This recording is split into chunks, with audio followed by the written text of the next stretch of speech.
खबर बलिया जनपद के रसड़ा नगर पालिका क्षेत्र के वार्ड संख्या 5 से है, जहां की जनता 25 वर्षों के विकास से असंतुष्ट दिखी। तहसीलदार बंगले के पीछे निवास करने वाले लोगों ने बताया कि हम लोगों के यहाँ न ही तो नाली बनी है और न ही सड़क। कई बार नगर पालिका अध्यक्ष को पत्र लिखने के बाद भी यहाँ पर कोई भी कार्य नहीं कराया गया।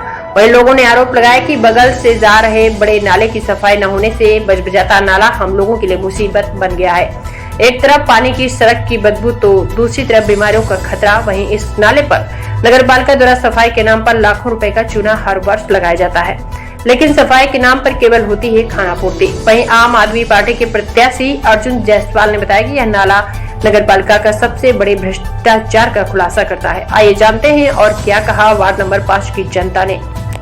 सर अपना एक परिचय बता। श्रीमान जी, मेरा नाम अर्जुन जी है। पेशे से मैं एक अध्यापक हूँ और वर्तमान समय में आम आदमी पार्टी का मैं रसड़ा नगर पालिका का भावी प्रत्याशी हूँ। देखने को मिल रहा है कि आपके पीछे एक नाला है, नगर पालिका का जो नाला है वर्षों से अपने दुश्वारियों पे आंसू बहा रहा है, गंदगी का अंबार लगा है, चौक पड़ा है। जहाँ क्या कहना चाहेंगे नाले के? देखिए, कहा जाता है कि एक मोर बहुत सुंदर होता है, लेकिन जब वो अपने पाँव को देखता है तो वो नर्वस हो जाता है, उसकी सारी सुंदरता धरी की धरी रह जाती है। वैसे तो रसड़ा नगर पालिका आदर्श नगर पालिका है, लेकिन ये आदर्श नगर पालिका कूड़े के ढेर पे मैट बिछाने की तरह है। ऊपर से सुंदर दिखता है, लेकिन अंदर से उतना ही जो है गंदगियों से भरा हुआ है। आप नाले की बात करते हैं सर, तो एक अध्यापक के रूप में अगर मैं अपना दर्द कहूँ तो इस नाले की गंदगी में बच्चों को गोदी में लेकर के मैं नाला पार कराता रहा हूँ। तमाम गंदगियाँ बहती रही हैं। इच्छा शक्ति का अभाव था माननीय चेयरमैन साहब को, नहीं तो 25 वर्षों में अगर ध्यान से देखा जाए और प्रति वर्ष अगर 100 फीट भी नाला ढका गया होता तो 25 वर्षों में इमामिया स्कूल से आगे मीरनगंज तक ये नाला पूरी तरह से ढक गया होता। दूसरी समस्या एक और है सर, कि कहते हैं कि नाला का पानी नहीं निकलता है, तो नाला का पानी जो है रसड़ा का टोंस नदी में गिरता है और टोंस नदी के पुल पर अगर आप खड़े हों लखनेश्वर धाम में, तो वहाँ से टोंस नदी 70 फीट नीचे है और वो पुल जो है रसड़ा के समानांतर है। तो उस पुल पे खड़े होने पर अगर वो उतना गहरा नीचे नदी में पानी जाने की व्यवस्था है, फिर भी अगर रसड़ा में पानी लग रहा है तो कहीं ना कहीं ये व्यवस्था में बहुत बड़ा घालमेल है। नहीं तो पानी की निकासी इतनी अच्छी रहती कि एक छोटी सी गेंद भी गिरती तो वो डगर करके सीधे टोंस नदी में पहुंच जाती। सफाई के नाम पर लाखों रुपए हर साल इस पे व्यय होता है, उसमें क्या सफाई होती है क्या? देखिए, सफाई उस चीज़ की करनी पड़ती है जिसमें ये महसूस किया जाए कि इसमें रास्ता अवरोधित है, और जहाँ पर अवरोध ही उत्पन्न है वहाँ सफाई कैसी? वहाँ सफाई नहीं होती है, हाथ की सफाई होती है। तो इस वार्ड नंबर 5 है, लेकिन ward number 8, ward number 9, ward number 1, ward number 18, यानी कुल मिलाकर के हमको लगता है कि 10 ऐसे वार्ड हैं जो इस नाले के समीप से जुड़े हुए हैं। और ये सारे के सारे वार्ड, जिसमें करीब करीब 12,000 मतदाताओं की संख्या है, ये सब इस नाला की समस्या से पीड़ित है।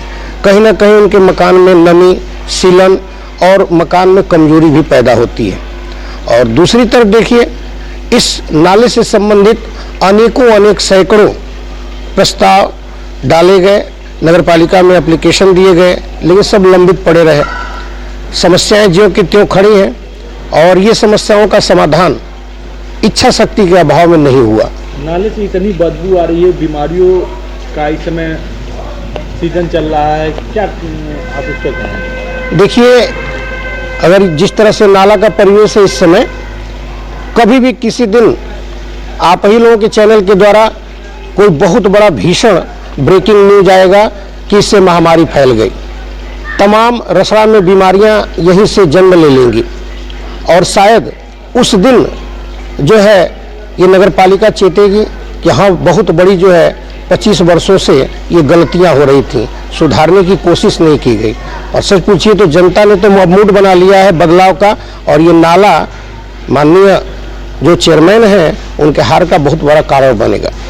ये नाला बहुत बड़ा कारण होने जा रहा है, क्योंकि ये बार बार समस्याएं उठती रहेंगी, लेकिन इसके समाधान के लिए कभी भी पूरे मनयोग से प्रयास ही नहीं किया गया। प्यासे को अगर आप चम्मच से और ड्राप से बूंद बूंद पानी पिलाएंगे तो उसकी प्यास नहीं बुझेगी।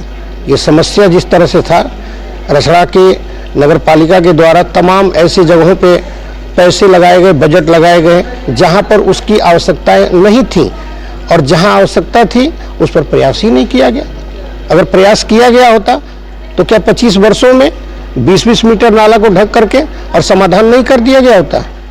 25 साल, हर साल 25 मीटर ढाकिए, पूरा रसड़ा का नाला जो है ये ढक गया होता और कोई गंदगी दिखाई नहीं देती।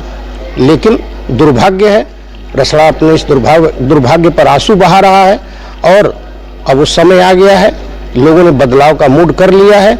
और मैं जनता से अपील करना चाहूँगा कि बदले हुए परिवेश में एक बार उसकी सोच देखिए, उसके विचार देखिए कि वो 5 वर्ष में क्या कर सकता है, क्योंकि ऊपर वाले ने सबको शैली और विचार अलग अलग दिया है।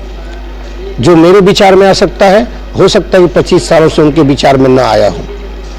रसड़ा को किस तरह से संवारना और सजाना है, ये एक प्रयास निरंतर जो किया गया वो असफल किया गया। सफलता के लिए 1 साल ही आवश्यक है। 1 वर्ष में ही इस नाला का कायाकल्प दिखाई देगा, ये बदले हुए स्वरूप में दिखाई देगा। और उसके लिए तमाम एजेंसियां हैं भारत में, बहुत से उदाहरण हैं, गुजरात से लेकर के और इंदौर तक इतने उदाहरण हैं कि अगर उसको प्रस्तुत किया जाए, वहाँ की एजेंसियों को बुलाया जाए, तो 2 महीने में ये नाला सड़क बन करके चलता हुआ नजर आएगा। और इस पर 2000 दुकानें खुलेंगी, जो मुंसफी का जाम है वो समाप्त हो जाएगा, और स्टेशन रोड का सबसे ये खूबसूरत एक रास्ता होगा, या कह लीजिए एक नया स्टेशन रोड होगा।